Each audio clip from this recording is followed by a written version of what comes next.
ఈనాడు సంస్థల చైర్మన్ రామోజీరావు తెల్లవారుజామున తుదిశ్వాస విడిచారు.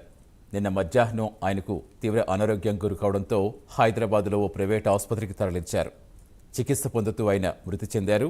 కొద్ది రోజులుగా అనారోగ్యంతో బాధపడుతున్నట్టుగా ఆయన బంధువులు తెలిపారు. ఆయన గుండెకు ఆల్రెడీ స్టంట్స్ వేస్తారు. అప్పటి నుంచి ఆయన ఇంట్లోనే ట్రీట్మెంట్ తీసుకోవడం మనకు తెలిసిందే. ఒక్కొక్కరిగా అప్పుడే ఆయన్ను వెళ్ళి కలిసి చాలామంది ఆయనకి ధైర్యం చెప్పి వచ్చారు. నిన్న మధ్యాహ్నం హఠాత్తుగా ఆయన తీవ్ర అనారోగ్యానికి గురి కావడంతో ఆయన ప్రైవేట్ ఆసుపత్రి తరలించారు. చికిత్స పొందుతూ ఆయన తెల్లవారుజామున మృతి చెందారు. ఫిలిం సిటీలో ఆయన నివాసానికి పార్థివ దేహం తరలించారు. ప్రస్తుతం రామోజీరావుకి కడసారి నివాళులర్పించేందుకు ప్రముఖులు ఆయన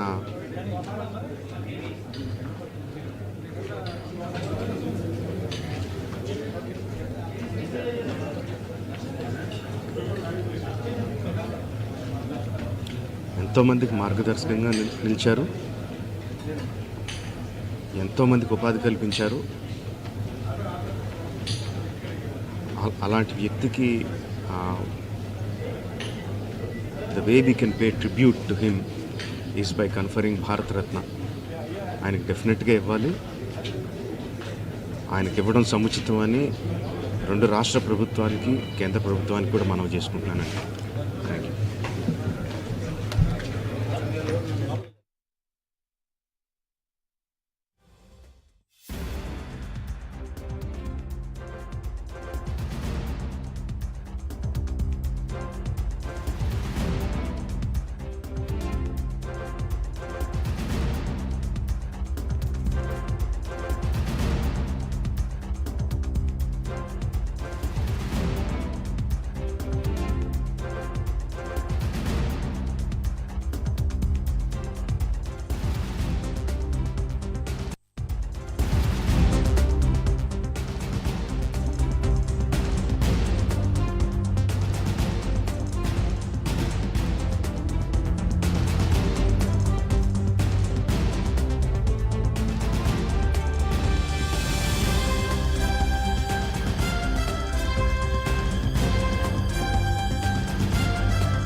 ఇప్పుడే వైసీపీ అధినేత జగన్ కూడా రామోజీరావు కుటుంబ సభ్యులకు తన ప్రగాఢ సానుభూతి తెలుపుతూ సంతాపం ప్రకటించారు.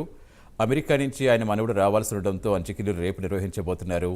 అధికారిక లాంఛనాలతో తెలంగాణ ప్రభుత్వం రేపు ఆయన అంత్యక్రియలు అధికారికంగా నిర్వహిస్తుంది. ఢిల్లీ నుంచి సీఎస్కు సీఎం రేవంత్ రెడ్డి ఇప్పటికే ఆదేశాలు జారీ చేశారు.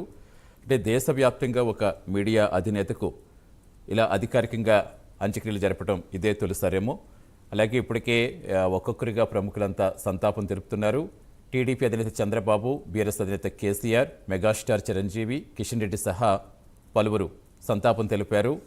ఈనాడు గ్రూప్ సంస్థల చైర్మన్ శ్రీ రామోజీరావు అస్తమయం తీవ్ర దిగ్భ్రాంతి కలిగించిందని, ఒక సామాన్య కుటుంబంలో పుట్టి అసామాన్య విజయాలు సాధించిన రామోజీరావు గారి మరణం తీవ్ర ఆవేదనకు గురిచేసిందని చంద్రబాబు తెలిపారు.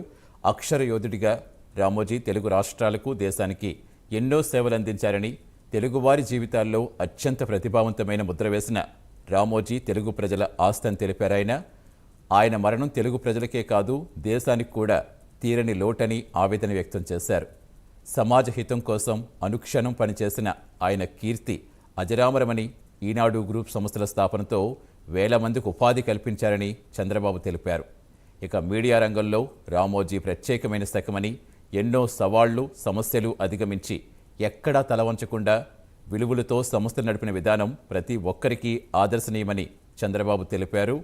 అంటే ఆయన యాజ్ పర్ షెడ్యూల్ మధ్యాహ్నానికి గన్నవరం చేరుకోవాల్సి ఉంది. అయితే ఇప్పుడు షెడ్యూల్లో మార్చుకుని ఇప్పుడు అత్యవసరంగా ఆయన హైదరాబాద్కు బయలుదేరారు.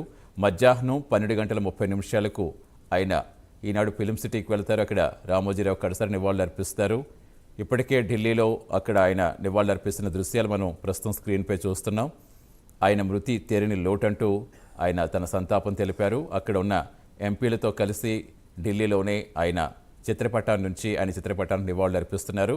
హుటాహుటిన ఆయన హైదరాబాద్కు బయలుదేరారు.